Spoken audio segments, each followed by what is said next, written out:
جلدی شوق صاحب بات کریں. منصور بھائی ایک بات, منصور بھائی ایک بات, جماعت اسلامی کے پاس چلے گئے, سیٹیں دے دو. سنیں نا, اچھا بات تو سنیں. یہ آپ کی پیچھے پل جمع اوقات ہے 2014 سے پہلے کی. ہمیں جنرل سیاسی یار بات تو سن, 2 سیٹیں نہیں تھی. شوق صاحب کی بات سنیں. جی بات چلیں سنا لیں. جنرل فیض لے کر آیا, ظہیر الاسلام لے کر آیا, پاشا لے کر آیا, جہانگیر ترین لے کر آیا, علیم خان کا جہاز لے کر آیا. 2024 سن کون لے کے آیا کہ تھوڑیاں ضمانتاں ضبط ہو گئی نے؟ اس کا تو جواب مجھے کوئی دے دو. ٹھیک ہے, اس کا جواب تو دے دو. اور اگلی بات میں پھر کہتا ہوں کہ اگر آپ کے سارے جتنے سٹالورٹ لاہور اگر تسی ہار گئے, توڑا لیڈر ہار گیا, آپ بھی خواجہ سعد رفیق سے پوچھیں. میں ایک بات بتانے لگا ہوں. خواجہ سعد رفیق صاحب سے کسی نے کہا فارم 47 چاہیے, انہوں نے کہا یار اس عمرے من تو شرم آندی ہے, میں تو فارم 47 نہیں لینا. تو میاں نواز شریف کو شرم نہیں آئی, مریم صفدر کو نہیں آئی. یہ آپ کی یہ جو عوام یہ خبر دے رہے ہیں نا, اس طرح نہیں میں جان دوں گا. یہ پھر آپ ہوا میں تیر نہیں میں چھوڑ. بھائی یہ خواجہ سعد رفیق نے یہ بات کہی تھی, میں پوری طرح سن نہیں سکا. انہوں نے کہا جی خواجہ سعد رفیق نے, یہ خود سنائیں, دوبارہ سنائیں. شوق صاحب کیا کہا تھا خواجہ سعد رفیق نے؟ دوبارہ سناتا ہوں. اچھا میری بات سن لیں. میں کبھی ایک تو اتنے بڑے نیشنل ٹی وی پہ بیٹھا ہوں, میرے ان کے بہت قریبی دوست ہیں, میں 3-4 لوگوں کے نام بتا دیتا ہوں. ایون رانا ثناءاللہ کو آفر کی گئی, خواجہ سعد رفیق کو آفر کی گئی. میں دیکھیں جو پولیٹیکل ورکر ہے اس کی کوئی بات ماننی چاہیے. بولے بات پوری کریں. اگے بڑے بزت سن تو لیں, انہیں کیا اگے بڑے بزت ہو گئے ہاں تے ہون, اور بلکہ یہاں تک کہا گیا جو پہلی ان کی میٹنگ ہوئی کہ میاں صاحب جان دیو پہلے ہی ہمیں 17 سیٹیں ملی ہیں, سیاسی فیصلہ یہ ہے کہ آئیں اپوزیشن میں بیٹھتے ہیں.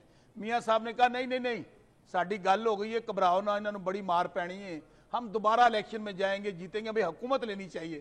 آپ مجھے بات بتائیں, میں چیلنج کرتا ہوں آپ کو منصور بھائی, چیلنج.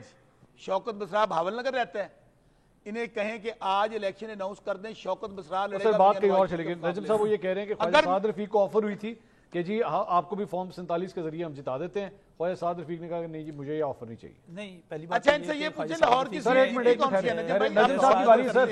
سر نجم صاحب میرا ایک اور سوال ہے. سر نجم صاحب کی باری ہے. شوق صاحب نجم صاحب کی باری ہے. Hold on sir, hold on. سوال تو لے لو یار, نجم صاحب کی باری ہے.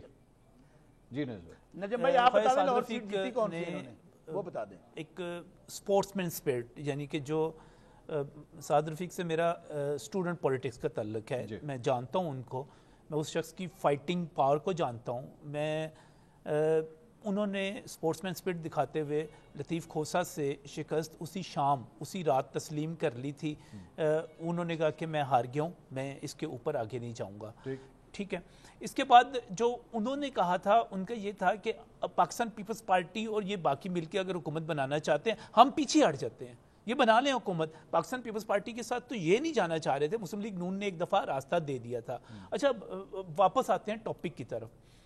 شوکت بسرا صاحب نے ایک بات کی کہ 30 اکتوبر کو کوئی نگران سیٹ اپ آ رہا ہے. جیسے میں نے آپ کو ایک چیلنج کیا نا کہ کل جلسہ نہیں ہوگا, اسی طرح میرے یہ چیلنج ہے کہ 30 اکتوبر تک کچھ نہیں ہوگا, کچھ نہیں ہوگا. میں ایک صحافی ہوں, انہوں نے شاید آج بھی آرمی چیف کی پاکستان میں حکومتوں کے جانے کی ایک تاریخ ہے, ایک ہسٹری ہے, ایک طریقہ کار ہے. انہوں نے شاید آج یوتھ کنونشن کی تقریریں نہیں سنی, وہاں پر ان کو شاید اندازہ نہیں ہے کہ اس وقت جو اسٹیٹ کے جو مختلف آرگنز ہیں ان کے درمیان جو ہارمنی ہے وہ کس حد تک ہے.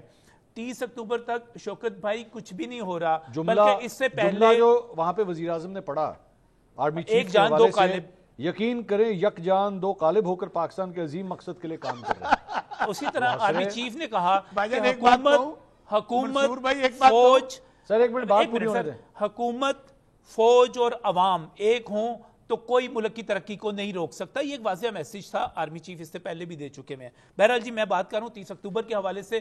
شوکت بھائی 30 اکتوبر تک کچھ نہیں ہو رہا, ہم اسی شو پہ دوبارہ آ جائیں گے, کسی اور شو پہ بیٹھ جائیں گے. میں ایک صحافی ہوں, میرے پاس بڑی انسائیڈ انفارمیشن ہے. پہلے میرے پاس یہ خیال تھا, یہ انفارمیشن تھی کہ عمران خان صاحب شاید مارچ 2025 تک باہر آ جائیں, لیکن اب میرے پاس انفارمیشن یہ ہے کہ فیض حمید والے کیس کے بعد اور آپ کی طرف سے بات چیت نہ ہونے کے بعد, آپ کی طرف سے معاملات طے نہ کرنے کے بعد, اب مجھے یہ شاید اگلے 3-4 سال بھی معاملات ٹھیک ہوتے ہوئے لگے نہیں نظر آ رہے. کہ جیسے ایک برس گزر گیا, پوری بات سن لیجئے, جیسے ایک برس گزر گیا مجھے لگتا ہے کہ ایسے 2-3 برس اور گزر جائیں گے.